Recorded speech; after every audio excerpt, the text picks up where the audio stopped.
did God create the world, or the problem of evil?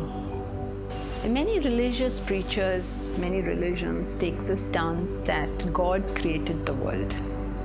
This great world has been a creation of that great God. If we do take this stance, then we enter what is popularly known as the problem of evil. Many academicians, many atheists state this as an argument against God.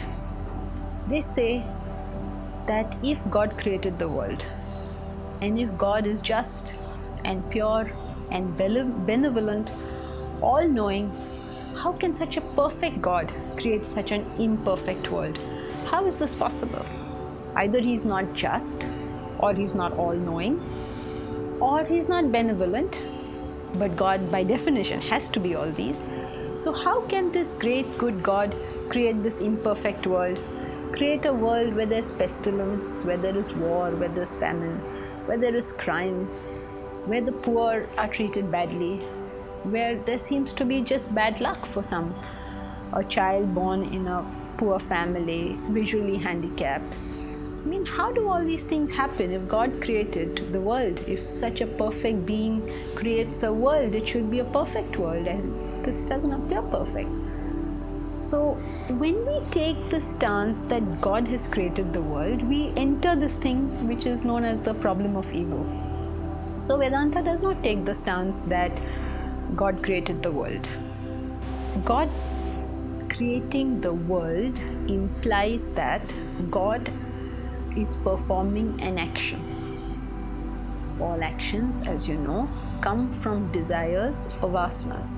If you say God created the world, if you say that He performed an action, then you're giving God desires, vasanas. When you add vasanas or desires to God, what happens? You know the formula? God plus desires is equal to man. So if you give desires to God, that makes him a man, that makes him a human, that makes him a limited being. So you can't give God desires, therefore He cannot have action.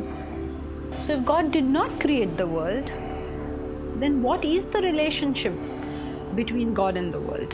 Vedanta says the world is God. If there is a rope lying on the ground, and you do not see the rope as the rope, and you see the rope as a snake, that snake is the rope. The rope has not created the snake. The snake is the rope. The world is God. When we do not know that transcendental reality, call it Brahman, Atman, call it Allah, call it the Father in heaven, call it X, call it whatever you want to call it.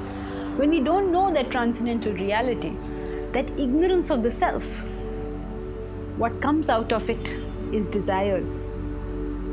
When these desires are removed, when the vasanas are gone, what remains again is the self. So God has not created the world. Ignorance of God, ignorance of that transcendental reality gives forth the projection of this world. When that ignorance is removed, the projection is gone, and all that remains is that final, ultimate